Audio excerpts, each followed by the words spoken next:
हमारे परमपिता परमात्मा जी हम आत्माओं को नए विश्व की राजाई देते हैं, जिसे कोई छीन नहीं सकता, इस खुशी में सदा रहने की, विजय माला का दाना बनने के लिए जीते जी इस पुरानी दुनिया से मरने की, सत्य परमपिता परमात्मा की याद से अपने विक्रम विनाश करने की,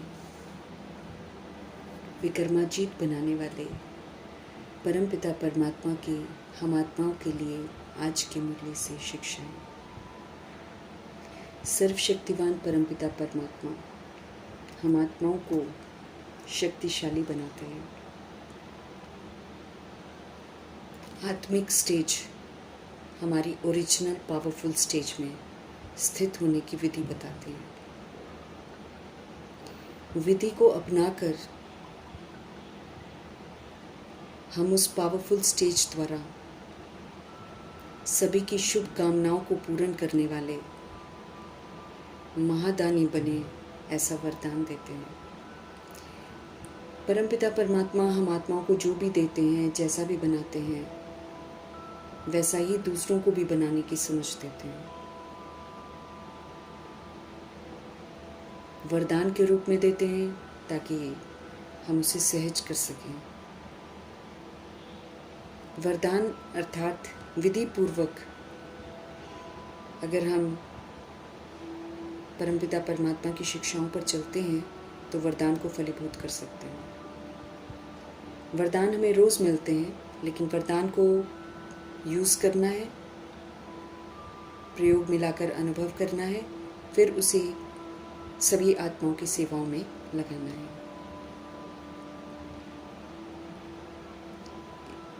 तब वरदान हमारा बनता है और तब हम वरदानी मूर्त बनते हैं, क्योंकि अंत में ये सेवा करनी पड़ेगी। इसलिए महादान करने की समझ दे रहे हैं। स्पष्ट करते हैं कि जैसे जैसे आत्माएं देर से समझेंगी या पीछे आने वाली होंगी, तो वो आत्माएं थोड़े में ही राज़ी हो जाएंगी। कना दाना भी मिल जाएगा तो वो उससे भी खुश हो जाएंगे, क्योंकि उनका पाठ ही कना दाने लेने का है। तो ऐसी आत्माओं को उनकी भावना का फल प्राप्त हो, कोई भी सोल जो है वो वंचित न रह जाए, इसके लिए बाबा हमें तैयार कर रहे हैं। क्योंकि वो पीछे आने वाली आत्माएं परमात्मा के साथ डायरेक्ट संपर्क में नहीं आएंगी, तो फिर परमात्मा हम आत्माओं के थ्रू उन आत्माओं तक पहुंचेंगे। देंगे बाबा ही, लेकिन हम उस काबिल बन जाएं, हम शक्तिशाली बन जाएं, हम बाप समान बनेंगे तो बाप फिर हमारे को यूज़ करेंगे। तो समझ देते हैं कि जो पीछे आने वाली आत्माएं हैं वो भावनाओं से बड़ी भरी पड़ी होंगी, तो उन भावनाओं का फल उनको प्राप्त होना चाहिए। कोई भी आत्मा ऐसी न रह जाए जो वंचित हो जाए, मीन्स उसकी जो भावना है वो अधूरी रह जाए, उसकी भावना का फल उसे ज़रूर मिलना चाहिए। इसके लिए मीठे परमात्मा हम आत्माओं को कहते हैं कि सारी शक्तियों को यूज़ करो, समय पर यूज़ करो, परिस्थितियों में यूज़ करो, ऑपोजिशन में यूज़ करो, व्यक्तियों के साथ यूज़ करो, समय पर यूज़ करो, और फिर उसको सेवाओं में लगाओ। सेवा में लगाने से सर्व शक्तियाँ फिर हम में जमा होंगी। इस विधि से सारी पावर्स को अपने पास जमा करके रखना है। हमको विस्तार को सार करना भी आना चाहिए, हमको समेटना भी आना चाहिए, हमको समाना भी आना चाहिए, सहनशीलता भी आनी चाहिए, परखना भी आना चाहिए, निर्णय करना भी आना चाहिए, हमें सामना करना भी आना चाहिए, हमें सहयोग कैसे देना वो भी आना चाहिए। हर तरह से हर पावर को यूज़ करना है, सेवाओं में लगाना है और अपने आप को उससे भरपूर करना है। तब संपूर्ण पावरफुल बनेंगे। मीठे परमात्मा समझ देते हैं कि जब हमारी संपूर्ण पावरफुल महादानी स्टेज हो जाएगी, जब हम उसमें स्थित हो जाएंगे, तो फिर किसी भी आत्मा को हम अपने सहयोग से, महादान देने के कर्तव्य के आधार से, शुभ भावना का स्विच ऑन करते ही उन्हें नज़र से निहाल कर देंगे। ये पावरफुल स्टेज जो बाबा हमें सिखाते हैं कि इस स्टेज पर स्थित हो जाओ, सारी शक्तियों को यूज़ करके संपन्न बन जाओ, तो ये जो पावरफुल स्टेज है ये महादानी स्टेज है।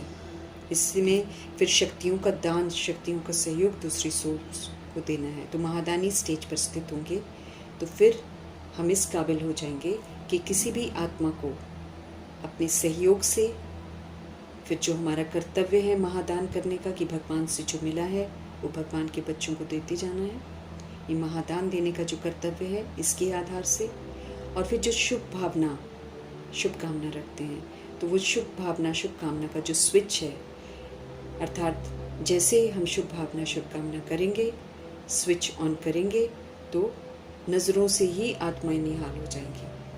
वो थोड़े से ही खुश हो जाएंगी, हमारी शुभ भावना उनको संतुष्ट कर देगी। हमारे जो बाबा का दी हुई चीज़ें हैं उसको जब हम दूसरों को देंगे, महादान करने का कर्तव्य करेंगे, उससे खुश हो जाएंगे। आत्माओं को गुणों का, शक्तियों का, शांति का, प्रेम का, आनंद का सहयोग देंगे, समझ का सहयोग देंगे, वो उसी से निहाल हो जाएंगी। उन्हें ज़्यादा की ज़रूरत नहीं है।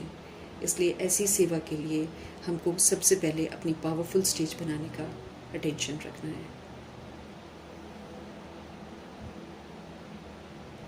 सदा ईश्वरीय मर्यादाओं पर चलते रहेंगे तो हम मर्यादा पुरुषोत्तम बन जाएंगे। ईश्वरीय मर्यादाएं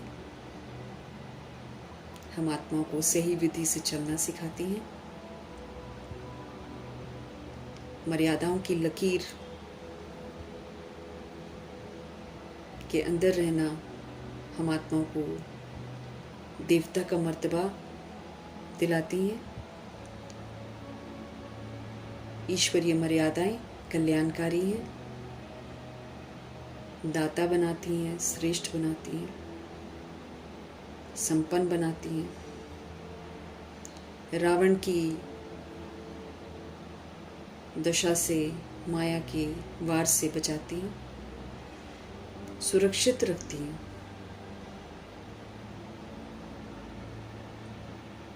तो सदा ईश्वरीय मर्यादाओं पर चलना है। चलते रहेंगे तो हम मर्यादा पुरुषोत्तम बन जाएंगे। सारे पुरुषों में उत्तम मर्यादा पुरुषोत्तम बन जाएंगे।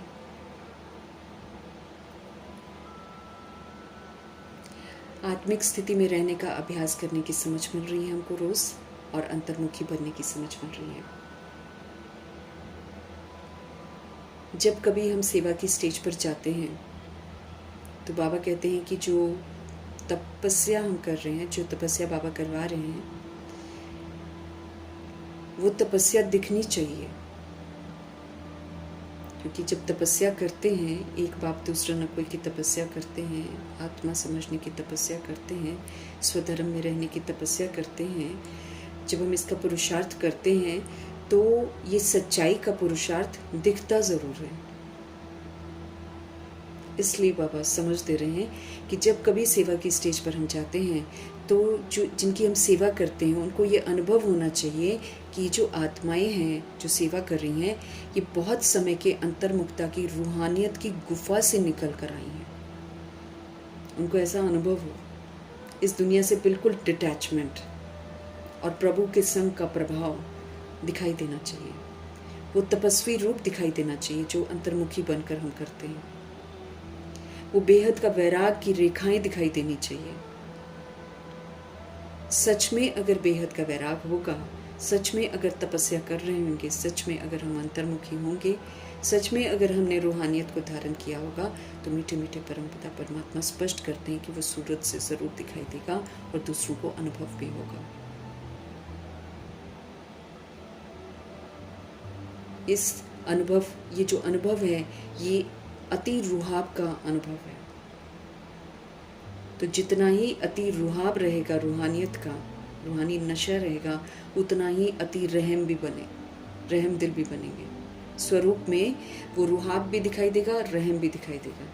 जब ऐसी सर्विस करेंगे तब दूसरों पर प्रभाव पड़ेगा। और अब ऐसी आत्मिक स्थिति की सेवा करने का समय है। ये प्रभु जी हम आत्माओं का ध्यान खिंचवा रहे हैं। ये बेहद का खेल है 5000 वर्ष का, और इसमें हम आत्मा रूपी एक्टर्स हैं। ये खेल चल रहा है। यहाँ पर जो भी आधार हम लेते हैं सब यहाँ से लेते हैं एक्टिंग करने के लिए। उस पर हम अपना अधिकार नहीं जमा सकते हैं। अभी हमें श्रेष्ठ एक्ट करनी सिखाते हैं परमपिता परमात्मा, तो उनकी श्रीमत पर चलकर हमको एक्ट करना है। एक्ट करते हुए अपने आप को पाठधारी समझते हुए, उत्तम एक्ट करते हुए हमें हमेशा ये ध्यान में रखना है हमारा निवास स्थान स्वीट साइलेंस होम है, जहाँ अब हमको जाना है। बैड एक्ट को चेंज करके अब अच्छी एक्ट करनी हमको सिखा रहे हैं भगवान।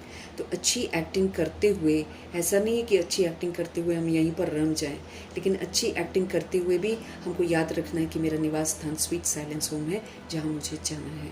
तो मुझे निर्बंधन रहना है, मुझे निर्वैर रहना है, मुझे निर्भय रहना है, मुझे निराकारी स्थिति बनानी है, क्योंकि यहाँ का कोई भी बंधन हम साथ में लेकर नहीं जा सकते हैं। ड्रामा के खेल को अब हमें यथार्थ समझना है। फिर हमारे सारे प्रश्न खत्म हो जाएंगे। फिर हमारे मुख से कभी नहीं निकलेगा कि ऐसा होना नहीं चाहिए या फिर ऐसा कोई क्यों कर रहा है। अगर ऐसा नहीं होता तो फिर ऐसा हो जाता। ये खेल चल रहा है, खेल हमने बनाया है, और इसीलिए अब समझ मिल जाती है। तो अब हमें शांत रहना है, स्थिर रहना है, अचल अडोल रहकर श्रीमत प्रमाण कर्म करने हैं। किसी भी चीज़ का हमें फिक्र नहीं करना है। श्रीमत हमको श्रेष्ठ बनाती है, तो श्रीमत पर ज़रूर चलना है। परमपिता परमात्मा अपना परिचय हमको देते हैं कि वो कैसे ज्योति बिंदु हैं। फिर हम आत्माओं को अपना परिचय भी समझ में आता है, वरना देह के भान में, देह के अभिमान में हम समझते नहीं हैं। लेकिन इस देह को चलाने वाली जो सूक्ष्म आत्मा है वो कैसे पाठ बजाती है, ये हमें तब समझ में आता है जब हमारे परमपिता परमात्मा आकर हमको समझ देते हैं, अपना भी परिचय देते हैं, हमें भी हमारा भी परिचय देते हैं। बहुत समय हम देह अभिमानी होकर अभी भी रहते हैं, ये प्रभु जी को शिकायत है।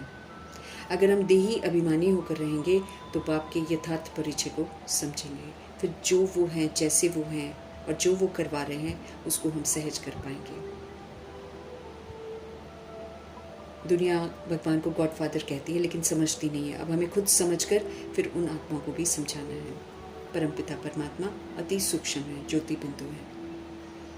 यथार्थ रीति जानेंगे तो फिर कभी भी बाबा को भूलेंगे नहीं। बाबा को भूल जाते हैं, इसीलिए यथार्थ रीति बाबा को नहीं जान पाते हैं। परमपिता परमात्मा सुंदर रचता है। वो हम शूद्र को ब्राह्मण बनाते हैं, ये रचना करते हैं, और फिर हमको ऊंची शिक्षाएं देकर ब्राह्मण से फरिश्ता, फरिश्ता से देवता बनाते हैं। और फिर जो बनते हैं उनके लिए फिर खूबसूरत राजधानी स्थापन करते हैं, जिसको जन्नत कहते हैं, स्वर्ग कहते हैं, हेवन कहते हैं, पैराडाइज कहते हैं, शिवालय कहते हैं। फिर उस राजधानी में जाने लायक भी हमको बनाते हैं। स्वर्ग में जाया कैसे जाता है, प्रभु आकर हमको समझाते हैं। उसके लिए हमको क्वालिफाई करना पड़ता है। स्वर्ग कोई ऊपर नहीं होता, स्वर्ग धरा पर होता है। उसके लिए बाबा हमको सर्वगुण संपन्न, सुलकला संपूर्ण, संपूर्ण निर्विकारी, मर्यादा पुरुषोत्तम और संपूर्ण अहिंसक बनाते हैं। हमको तुच्छ बुद्धि से फिर समर्थ बुद्धि बनाते हैं। तो बनकर फिर हमें दूसरों को भी ये समझाना है। नंबर 1 बनने वाली आत्मा, और जो पूरा ड्रामा में 5000 का चक्र लगाती है, ऐसी होवनहार आत्मा का आधार लेकर परमपिता परमात्मा हम आत्मा को सत्य से परिचित कराते हैं। समझ देते हैं कि अगर हम उनको याद करेंगे आत्मा समझकर, देह के भान नहीं, देह रूपी चमड़ी के साथ हम याद करते हैं तो हमारे विक्रम विनाश नहीं होते। इसको बार बार बाबा ध्यान खिंचवा रहे हैं। निश्चय करना है कि मैं आत्मा हूँ, आत्मा समझकर फिर परमात्मा को याद करना है, तब जाकर हमारे विक्रम विनाश होंगे। निश्चय हो जाएगा तो फिर कभी भी किसी तरीके का प्रश्न नहीं उठेगा। हम सब पावन थे, हम शांति धाम में थे, शांति धाम भी पवित्र धाम है। फिर पुनर्जन्म में आते विस्मृत होकर हम ऐसे बने हैं। अभी पुनः हमको रियलाइज़ करना है और फिर से पावन बनकर अपने घर वापस जाना है और नाटक को पुनः अच्छी रीति पाठ बजाने के लिए, सतुगुणी पाठ बजाने के लिए, सत्युगी पाठ बजाने के लिए हमको तैयार भी होना है। हम सब एक्टर्स हैं, शरीर रूपी ड्रेस है हमारी, ये ड्रामा की ड्रेस है जिसे हम बदल कर पाठ बजाते रहते हैं इस स्टेज पर। ये नाटकशाला है, बुद्धि में ये स्पष्ट रहे। मूल वतन के हम रहने वाले हैं, स्वीट साइलेंस होम के हम रहने वाले हैं, हम सतोगुणी आत्मा हैं, पुनः हमको वैसे बनना है। वापस घर जाने का रास्ता परमपिता परमात्मा ही बताते हैं। सारी भटकन से हमको परमपिता परमात्मा ही छुड़ाते हैं। मैं आत्मा अति सूक्ष्म हूँ, मुझे फिर से सूक्ष्म बनना है। सूक्ष्म जितना बनते हैं उतना ही शक्तिशाली बनते हैं। विस्तार में जाकर मुझे आत्मा ने सारी अपनी शक्तियों को खो दिया है। अभी पुनः मुझे सशक्त बनना है, तो श्रीमत पर चलना है। करण करावनहार परमपिता परमात्मा सबसे मुख्य पाठधारी हैं। वो ब्रह्मा जी के थ्रू पाठ बजाकर हमको अच्छा पाठ बजाना सिखाते हैं, हमको मीठा बनना सिखाते हैं। सूर्य, चांद, सितारे, ये सब स्थूल धरती पर जो स्टेज है, इसके लिए वो लाइट्स हैं, वो बत्तियां हैं जिसमें रात दिन का खेल होता है। 2500 वर्ष दिन होता है जब हम अपने को आत्मा समझते हैं, और 2500 वर्ष रात होती है। तो रात और दिन का खेल यहाँ पर चलता है। बाकी ये नहीं है कि सूर्य देवता है, चंद्रमा देवता है, ऐसा नहीं है। लेकिन हाँ, ज्ञान सूर्य परमपिता परमात्मा के यादगार के रूप में इसको देखते हैं। स्थूल दुनिया में इसको एक यादगार के रूप में देखते हैं, और ब्रह्मा जी चंद्रमा का प्रतीक है। वास्तव में ये कोई देवता नहीं है, इस बात को समझना है। क्योंकि हम खुद ही ड्रामा में पार्ट बजाते हैं, खुद ही रिकॉर्ड करते हैं सब कुछ, इसलिए हम तो ऐसा कह ही नहीं सकते कि ऐसा नहीं होता तो ऐसा होता, या फिर हम किसी को राय दे नहीं सकते। जजमेंटल तो हम बन ही नहीं सकते, वकालत हम कर ही नहीं सकते हैं। इस बात को अच्छी रीति समझना है। शरीर छोड़कर आत्मा एक नया पार्ट बजाती है, इसलिए इसके भी प्रभाव में आकर रोना धोना नहीं है। माया को जीतना है, अर्थात माया रूपी कमी कमजोरियों को यूज़ नहीं करना है। दुनिया तो धन को माया कह देती है, स्थूल धन को, लेकिन माया हमारी कमी कमजोरियां हैं। रावण 5 विकार हैं। देह का अभिमान, उसको माया कहते हैं, उसको रावण कहते हैं। तो ये रावण और माया को समझ करके अब देह अभिमान को यूज़ नहीं करना है, कमी कमजोरियों को हमको यूज़ नहीं करना है। भगवान की बातों पर संशय नहीं उठाना है। बहुत काल तक कमी कमजोरियों को यूज़ नहीं करेंगे तो स्वतः ही कमी कमजोरियां मर्ज हो जाएंगी। कच्ची अवस्था नहीं, बल्कि हमको पक्की अवस्था बनानी है, वरना संशय मिलाने के लिए तो अनेक बातें आती रहेंगी। निराकार परमपिता परमात्मा, हम निराकार आत्माओं को समझ देते हैं, क्योंकि हम निराकार आत्माएं विस्मृत होकर पाप आत्मा बन गई हैं। अभी शरीर के द्वारा ही हमको अच्छा पाठ बजाकर पुण्य आत्मा बनना है। ऊंचे से ऊंचे भगवान, उनको दे नहीं है, ये हम अभी जानते हैं अच्छे से। तो हम आत्माओं को भी दे नहीं थी, लेकिन हम यहाँ पर आकर दे लेते हैं। हम भी निराकार आत्मा ही हैं। परमपिता परमात्मा यहाँ पर श्रेष्ठ कर्तव्य करके गए हैं, पाठ बजा कर गए हैं, तभी तो शिव जयंती मनाते हैं, तभी तो इतने मंदिर बनाते हैं। ये बात भी सबको स्पष्ट करनी है। हेवनली गॉड फादर उनको कहा जाता है, क्योंकि वो धरा पर हेवन स्थापन करते हैं, और फिर वो गिफ्ट उनको देते हैं जो अपने आप को संपूर्ण परिवर्तन करके संपूर्ण पवित्र योगी भव का वरदान फलीभूत करते हैं। ज्ञान के सागर परमपिता परमात्मा है, इसलिए अब उनसे ही ज्ञान समझना है। कल पहले भी विनाश हुआ था, अभी फिर से विनाश होना है। विनाश होने के पहले पहले हमें प्रीत बुद्धि पांडव बनना है। बाकी पांडव और कौरवों में जो युद्ध दिखाते हैं वो एक काल्पनिक युद्ध है, क्योंकि पांडव प्रीत बुद्धि आत्माएं जो हैं वो श्रीमत पर चलती हैं, वो कभी भी हिंसात्मक युद्ध नहीं करती हैं। कौरव विपरीत बुद्धि हैं, इसलिए हिंसात्मक युद्ध करते हैं। हम सब संगम युग पर ब्राह्मण बने हैं, हम ब्राह्मणों की भी कोई लड़ाई नहीं है। अब हम श्रीमत पर चलते हैं, हमें नॉन वायलेंट बनना है, हमको डबल अहिंसक बनना है। न काम विकार में जाना है तो न क्रोध विकार में जाना है। हम इस समय निर्विकारी बन रहे हैं, इसे बुद्धि में रखना है, और कोई भी विकार के वशीभूत न हो इसका भी ध्यान रखना है। कल्प कल्प बाबा हमको वर्षा देते हैं, पुनः वर्षा दे रहे हैं, और कोई तकलीफ हमको नहीं देते हैं। नॉलेज बड़ी सहज है, श्रीमत पर चलना है, उनको याद करना है। अब नाटक पूरा हुआ, बाबा स्पष्ट करते हैं कि बहुत थोड़ा टाइम रह गया है, और ये भी स्पष्ट करते हैं कि ऐसा समय आ रहा है जब जिसके पास बहुत पैसा होगा उसको भी अनाज नहीं मिलेगा, उसको भी पानी नहीं मिलेगा। दुखों के पहाड़ अभी टूटने हैं, होने ना है खेल होना है। उससे पहले हमें संपन्न संपूर्ण बनकर प्रभु से पूरा वर्षा लेना है। इतनी सब जितने दिखाई दे रहे हैं वो सब खत्म हो जाएंगे। कोई भूल करता है तो दंड मिलता है, लेकिन बाकी ये जो खूने नाहक खेल होगा तो बाबा कहते हैं इसमें इनका क्या कसूर है। कसूर यही है कि सब बाप को भूल जाते हैं, और फिर जब बाप की पहचान दी जाती है तो बाप की पहचान लेना नहीं चाहते हैं। इस वजह से इनको ऐसा दंड मिल जाता है। हम प्रभु से राजाई ले रहे हैं, बाकी मनुष्य तो मरे की मरे।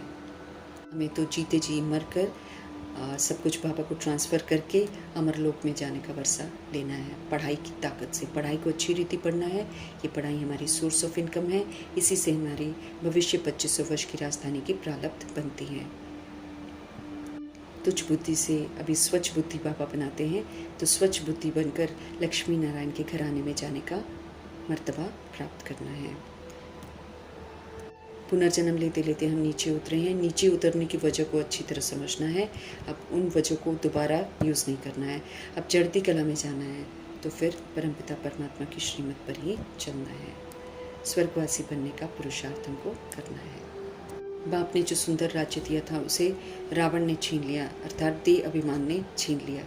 अभी हमको दुख क्यों हुआ है उसकी समझ मिली हुई है, तो दुखों के कारण को हटाकर उसका निवारण करना है, अर्थात अब स्वच्छ बुद्धि बनकर श्रीमत पर चलना है। तो फिर से हम राज्य भाग्य प्राप्त कर लेंगे। बाप को याद करना है तो हमारे पाप कट जाएंगे।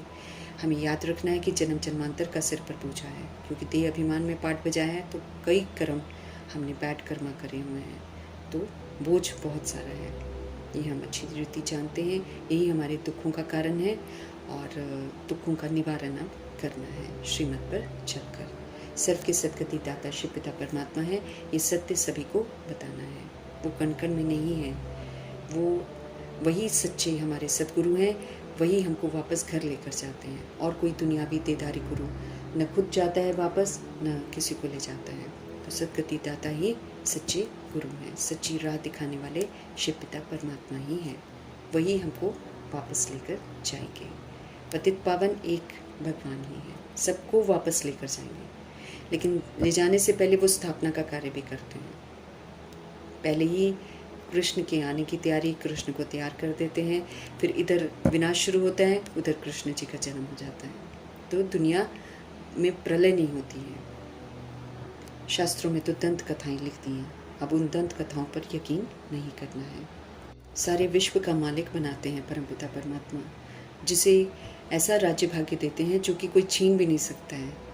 अभी तो टुकड़े टुकड़े कर रखा है, लेकिन भगवान की राजधानी में कोई भी रावण प्रवेश नहीं कर सकता है, न कोई किसी चीज़ को छीन सकता है। तो सब कुछ प्राप्त करके हमें परमपिता परमात्मा से यहाँ पर ही स्टैंप लगवा लेनी है और बहुत खुशी में रहना है। योग अक्षर हटाकर याद की यात्रा में रहने को प्रभु कह रहे हैं, क्योंकि योग को थोड़ा कॉम्प्लिकेटिंग समझते हैं ना, इसलिए याद में रहना सरल लगता है। तो निरंतर हमको याद में रहना है और बाबा से बादशाही लेनी है। अगर हम याद नहीं करेंगे तो फिर हमारे पाप कर्म विनाश नहीं होंगे, फिर राजाई कैसे मिलेगी, इस प्रति भी ध्यान खिंचवाते हैं। याद नहीं करेंगे तो हमारे मर्तबा कम पड़ेगा, सज़ा भी खाएंगे। तो हमें अकल होनी चाहिए ना, लेकिन बेसमझ बन पड़ते हैं। कल्प कल्प बाबा हमको कहते हैं मुझे याद करो, तो अभी हमको गंभीरता से हमको याद करना है, विकर्म अपने विनाश करने हैं और विजय माला का दाना ज़रूर बनना है। पारलौकिक और अलौकिक बाप को फॉलो करना है। बाप की पुचकार को हल्का नहीं लेना है, उसकी कदर करनी है। बाबा हमको पनिशमेंट नहीं देते हैं, लेकिन जब हम कदर नहीं करते तो ड्रामा पनिश करता है, माया पनिश करती है, प्रकृति पनिश करती है। हमें याद में रहकर सतो प्रधान बनना है, पावन बनना है।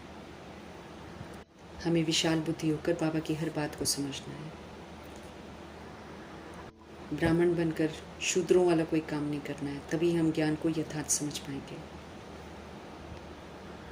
नहीं समझेंगे तो सामने सजाएं हैं और मर्तबा भी कम हो जाएगा। ईश्वरीय स्कूल है ये, ईश्वरीय पाठशाला, ईश्वरीय यूनिवर्सिटी है। इसमें यथार्थ रीति पढ़ना है। पढ़ाने वाले ऑलमाइटी गॉड फादर हैं, उनकी कदर करनी है। उनके एक एक बोल को धारण करके पवित्र बनना है। अल्फ परमपिता परमात्मा को याद करना है और उनसे बादशाही लेनी है। पुरानी दुनिया ख़त्म हो जाएगी, इससे कोई अटैचमेंट नहीं रखनी है। हम अपनी राजधानी में जा रहे हैं, इसका अटेंशन रखते हुए हमको राजधानी में जाने लायक ज़रूर बनना है। ऊंचे ते ऊंचे परमपिता परमात्मा जी का धन्यवाद।